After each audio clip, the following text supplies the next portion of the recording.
Hey everyone, we're back with a part two, and in this video, we're going to dive a little deeper into methods of studying. In the first video, we talked about techniques and effective ways to study in general, but now we want to talk about what you can actually do when you sit down to review your materials in a way that's specific to you. And as promised, we'll also show you how you can get answers about the content of a test from your professor ahead of time. Before we jump in, let's talk about learning styles and why we need to address them to begin with. Have you ever felt really proud for how much you studied and then quickly discouraged when you didn't do as well as you had hoped? Have you ever sat down for an exam only to realize you're not sure what you should be doing? This happens a lot, and that's okay. That's because we're always told you need to study, right? But we're never really taught how to study. Let me give you an example of a common situation we see here in our office. Ali comes into the office feeling discouraged. They explain their psychology professor posted the grades for the test from last week, and they received a 57, which we know to be an F. This is definitely something we can all relate to at some point, right? Getting a score lower than we anticipated. So Ali says, I studied so hard for this one, almost 2 weeks straight, all spaced out like you told me to, and I'm undistracted when I do it.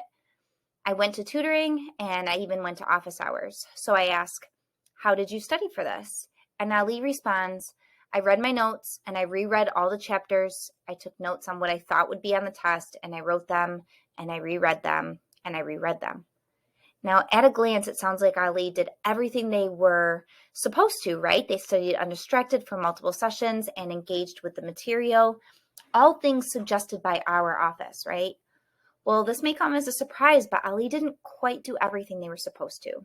It's clear to us that they put in the work, but what Ali is missing from all of this is they didn't take the time to first reflect on how they learn. I know from working with Ali that during their time here, that they have a learning disability specific to the area of reading comprehension. That means that Ali doesn't gather all the details out of text and typically has to reread something several times before even understanding it. Now, knowing this, do you think that reading and rereading content was the most effective method for Ali to study their psychology material? Probably not. You see, there's learning styles out there that people can fall into and can learn best from one style or a mixture. But what this means is you have a preference on how you learn effectively, and you learn effectively in certain ways and not in others. Let's look at the 4 most common learning styles that you see here on the screen. There are more floating around out there, but these are the most common, and these are the areas that we find most others fall into. They are visual, auditory, reading and writing, and kinesthetic. We're not going to spend a lot of time today talking about each one, but rather how you can figure out which one you fall under and how to study based on those results. Some of you may already know I need to do things in order to learn them, or I need to hear things before I do them. And some of you don't know. I want you to pause the screen and write down these resources or take a screenshot so that you can Google them later. We'll also add the links to these assessments in the description box below for you so that you can head straight to these sites when you're done with this video. These assessments these are assessments that tell you which of those categories you fall into for your preference of learning. Those are the styles that we just saw on the previous slide. So either questionnaire that you take from the previous slide will give you examples and more insight to your style, but on the screen are some other methods you can use to get more information specific to you or the topic you want to study. Go to Google and type in these, filling in the blank for each of your style of learning or each of your styles of learning if you have more than one. So for example, strategies for kinesthetic learners or auditory learning activities. And you could even do a search if you know that you want to use a particular method like flashcards. You could type in flashcards for auditory learners. And while you wouldn't think that style of learning, auditory and that method of studying, flashcards, mix well, they surprisingly do. Did you know there are flashcard apps out there that can read the content out loud? It's pretty neat. Take note of these methods and continue your Google search, getting more specific each time you get some more information about your style and methods of studying. And you'll really find that you come up with a fine-tuned method and style for you specifically. Okay, so now you know the effective ways of studying, you know how to find your style of learning, and you know how to find the methods of studying specific to those styles. Let's talk about what most of you are probably here for, which is how do you get the answers ahead of time? We have a couple suggestions, but first you need to figure out what gets your nerves going about. What gets your nerves going about an approaching test? Is it because you don't know what will be on it? Is it because it is timed? Or is it because you just don't know what you should be studying? Once you figure it out, then fill in the blank. If I knew blank, I would feel less nervous, know what to study, I would pass the test, etc. In other words, what information do you need about the upcoming exam in order to feel better about it?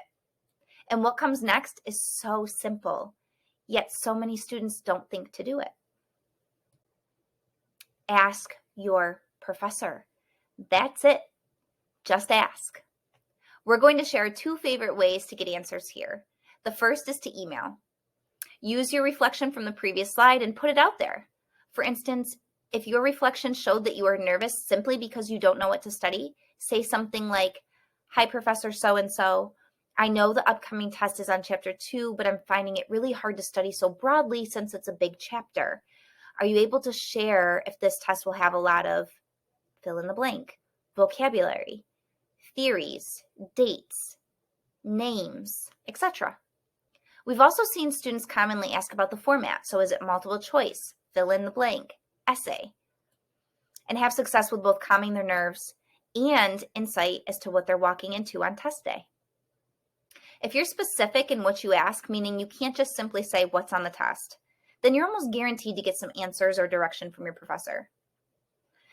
The second way, and probably the most effective way, created and used personally by an OAR staff, is to create a study guide and then bring it to office hours. You can ask, can you take a look at this and see if I've covered important concepts, or what will be on the test, or can you tell me if I've missed anything? You will almost always get insight as to what's on the exam. This is super effective because not only are you going to get some additional information from your professor, but you've also studied by organizing and writing your material in the form of a study guide. An awesome approach, especially if you lean toward the reading, writing style of learning, or even visual. So let's review what we've covered today. 1, find your learning style by taking an assessment. 2, do a quick Google search on that style and various methods of studying based on that style. Then reflect on any questions you have about the upcoming test and what makes you nervous, or maybe why you didn't do so well on the last test. Was it because you didn't know what or how to study? And finally, take this information and ask your professor. Email them and/or create a study guide and bring it to their office hours. We've often heard students frustrated by the fact that their professors aren't making guides for them. But here's the thing. If you make the study guide and study it, you've already done the majority of the work for the upcoming test. If they make it for you and all you're doing is studying it somehow, most likely by just rereading it, you're not engaging with the material. And we know from the part 1 video that that's really important for retaining information. That's it for now. We hope it's helpful for you guys, and we'll see you in the next one. Thanks for joining.